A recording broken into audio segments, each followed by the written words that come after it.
warahmatullahi wabarakatuh. Hai Josers, apa kabar semuanya? Semoga kalian semua yang lagi nonton dalam keadaan sehat dan baik ya. Nah, jadi kali ini kami lagi bersama salah satu kakak tercantik di SMA Negeri 7 nih. Nah, kalau mau dikasih tahu kisi-kisinya nih buat yang kepo, jadi kakak ini tuh kemarin dia sebagai OSIS juga, terus Humas 4 di TJS, dan Duta Lalu Lintas Sekota Palembang, juga sebagai gadis SMA Negeri 7 Palembang. Nah, biasanya kita tuh suka manggilnya Kak Hoir. Pasti kalian udah nggak asing lagi dengan nama Kak Hoir. Halo semuanya, perkenalkan aku Hoirunisa Yurdianti. Salam kenal. Nah Kak, kita tuh sebenarnya mau kepo-kepoin tentang kakak. Jadi kalau kita boleh tahu nih Kak sedikit, kakak bisa nggak sih berbagi cerita kakak selama kakak menjadi gadis SMA Negeri 7 Palembang? Boleh dong, sangat-sangat boleh. Mau sedikit, mau banyak, boleh, tergantung kursnya aja. Mungkin kalau mau tentang pengalaman sebagai terikat menjadi bujang gadis di SMA Negeri 7 Palembang, itu sangat banyak sekali hal-hal yang bisa diambil dari kehidupan saya pribadi ya. Baik itu positif, negatifnya juga nggak ada deh yang positif negatifnya, aduh nanti di blacklist dah ngomong. Kalau positifnya itu pasti sangat-sangat banyak. Tapi sebelumnya kakak itu mengikuti bujang gadis itu nggak terlalu nggak terlalu minat, kayak kakak itu ikutnya tuh diajak temen juga gitu kan, disaranin sama kakak kelas juga, jadi ya udah ikut aja coba-coba, enakan gitu ya. Awalnya coba-coba. Nah setelah dikasih kepercayaan menjabat selama 1 tahun kurang lebih sebagai gadis SMA Negeri 7 Palembang, aku banyak sekali mendapat hal-hal positif. Mungkin beberapa hal positifnya itu aku bisa mendapat lingkungan yang lebih positif lagi, terus juga teman-teman yang sangat-sangat produktif, yang membuat kakak itu ikut produktif juga gitu. Jadi dari lingkungan, terus juga dari guru, dari teman, itu tuh sangat-sangat berpengaruh di kehidupan kakak sekarang setelah menjabat menjadi gadis itu. Terus juga kakak bisa jadi lebih percaya diri. Mungkin yang kalian percaya nggak sih kalau kakak itu dulu introvert? Kalau nggak percaya, dulu itu agak sedikit introvert, terus kayak agak gimana ya, kurang percaya diri gitu tampil di depan umum, apalagi sampai bicara di depan banyak layaknya umum ya, figur publik kayak gitu. Aku tuh kurang percaya waktu itu. Tapi setelah menjabat sebagai gadis, terus juga setelah kayak diberi motivasi dengan kakak-kakak alumni, terus juga banyak sharing-sharing sama teman-teman di luar sekolah maupun di dalam sekolah, itu jadi. Nah dari situ juga aku mulai kayak, yaudah sih ngapain kan nggak percaya diri, sementara kita tuh udah dikasih kelebihan dan kekurangannya masing-masing. Untuk apa kita berstop kayak di kekurangan kita terus gitu, sementara di kelebihan kita tuh banyak mungkin orang-orang di luar sana yang mungkin ingin di posisi kita. Jadi sekarang setelah mengikuti bujang gadis, setelah menjabat jadi gadis, bagian dari bujang gadis SMA Negeri 7 Palembang, kakak itu menjadi lebih percaya diri dan juga lebih mudah interaksi kepada semuanya. Mungkin itu aja sih. Wah, cerita Kak Hoir dari dia ini tadi menginspirasi banget kan sih. Masih ada lagi nih kita pertanyaan. Nah, untuk yang kedua nih Kak, ada nggak sih pengalaman kakak selama bersekolah di SMA 7 nih yang berkesan, atau yang menarik, yang lucu? Kalau bicara tentang pengalaman, pasti banyak banget kan. Selama kurang lebih 3 tahun sebagai pelajar di SMA Negeri 7 Palembang, banyak sekali pengalaman-pengalaman yang menurut aku sangat berharga di kehidupan aku, karena ini adalah belajar sebagai siswa gitu ya, karena kan kalau saya lanjut jadi mahasiswa kan. Kalau untuk yang paling menarik itu seluruhnya menarik, seluruhnya terkesan, tapi ada salah satu event, BTW aku juga sebagai salah satu anggota OSIS pada masanya, dan ada event yang menurut aku sangat-sangat membuat adrenalin tuh kayak naik turun gitu ya, jerit-jerit gitu kan. Terus eventnya adalah OSIS Leader. Nah di OSIS Leader itu sangat-sangat menguras tenaga, air mata, apapun itu ya teman-teman semua, bahkan kerjasama dengan adik kelas, dengan alumni, dengan angkatan teman, dengan guru, dengan sekolah, dengan ya partner-partner. Nah, yang menurut aku terkesan itu pas latihan untuk grand opening.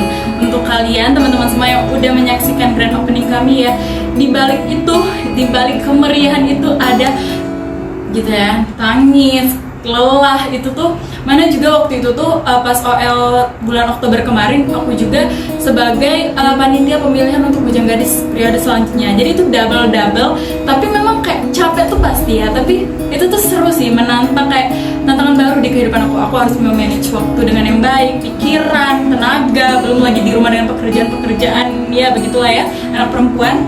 Terus jadi kayak itu sih membuat aku tuh kayak terkesan banget. Terus juga mempunyai adik-adik kelas yang sangat-sangat lucu, walaupun setiap saat aku tuh memarah-marahinya ya teman-teman, adik-adikku maafkan, tapi itu tuh kayak sebagai hiburan aku. Soalnya aku kalau misalnya marah sama mereka kan abis marah, iya kan, abis marah aku tuh kayak, mereka tuh kayak, "Kak maaf Kak," tapi sambil ketawa-tawa lagi. Terus juga ya, walaupun mereka sangat-sangat memancing emosiku untuk berteriak kesana kesini kemari ya, tapi itu kayak ya aku senang aja sih ngelakuinnya, karena sekarang itu aku menurut aku tuh nggak bisa yang kayak cuman diam aja gitu.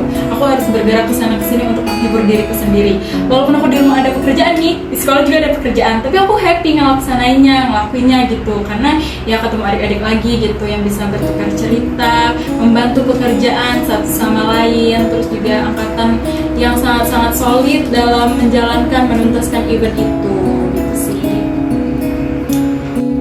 Nah, untuk pertanyaan selanjutnya nih ya, gimana sih Kak tips dari seorang Kak Hoyu agar kita ini yang belum bisa percaya diri jadi percaya diri? Oke, kalau menurut kakak, kalau udah bicara tips nih agak susah ya, karena ini menurut orang masing-masing.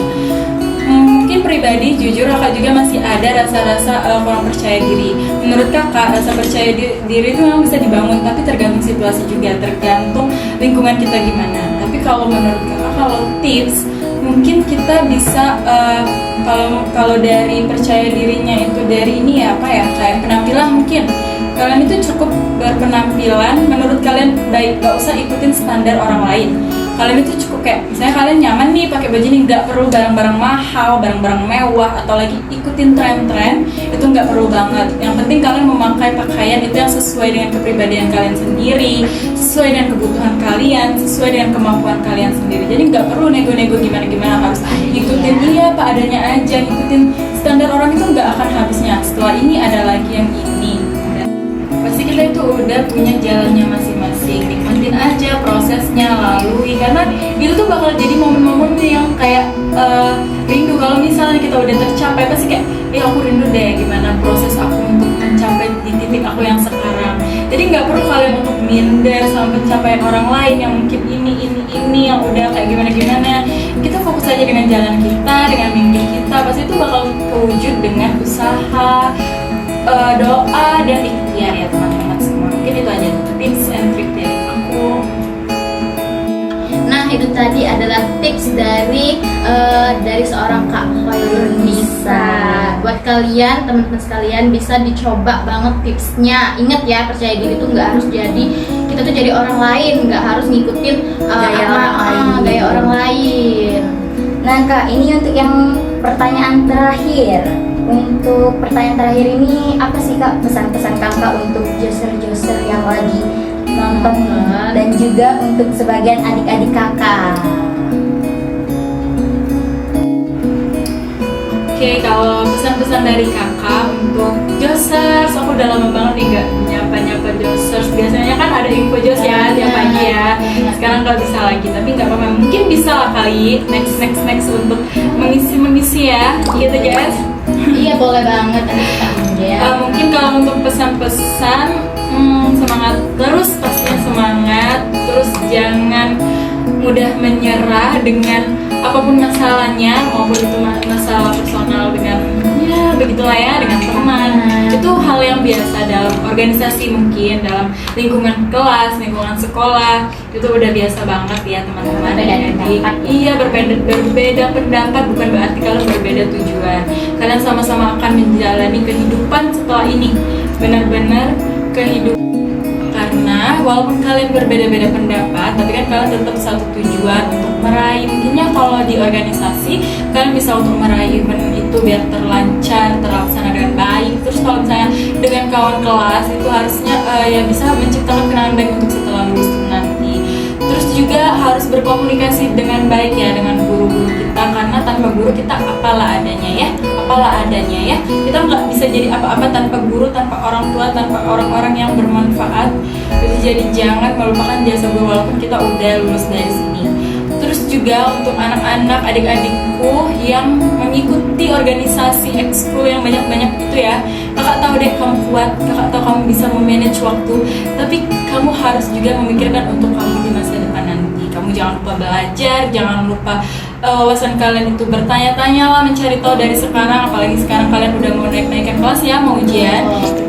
Jadi mulai dari sekarang kalian harus bisa memanage waktu antara organisasi, ekskul, sama kegiatan nilai akademik kalian di sekolah. Kalian harus mengingat itu karena kedepannya itu kalian akan juga mementingkan untuk nilai kalian. Selebihnya, memang organisasi itu sangat-sangat berperan karena dari situ kita bisa menjadi wawasan kita tuh menjadi lebih luas, lebih ya banyak lagi ya. Tapi nilai akademik juga tidak dilupakan. Jangan sampai melupakan nilai akademik untuk ya begitulah ya, karena kehidupan kita masih panjang ya adik-adik. Kakak aja baru sedikit sekali menyentuh dunia ini, sudah banyak sekali tekanan-tekanan dari kanan kiri depan belakang. Jadi kalian harus dari segala arah itu banyak sekali tekanan-tekanan untuk saya tidak dipenyet, jadi bisa geprek ya, untuk jangan seperti itu ya. Jadi mungkin itu aja, tetap semangat untuk yang mau menjalankan event besar, semangat juga cari sponsor, cari partner. Untuk menjalani event-event besar kalian harus semangat mencari sponsor, ide-ide yang kreatif. Kakak yakin kalian pasti lebih kreatif dari angkatan sebelum-sebelumnya, dan harus menciptakan gebrakan-gebrakan baru untuk SMA Negeri 7 Palembang ya, gebrak-gebrak gitu ya, biar ya nama SMA Negeri 7 Palembang maju perlahan walaupun tidak sampai sini. Nah, sekian dari Kepo-Kepo Edukatornya. Sampai jumpa di Kepo-Kepo selanjutnya. Saya Tania pamit undur diri. Saya akhiri. Wassalamualaikum warahmatullahi wabarakatuh. Salam TJS.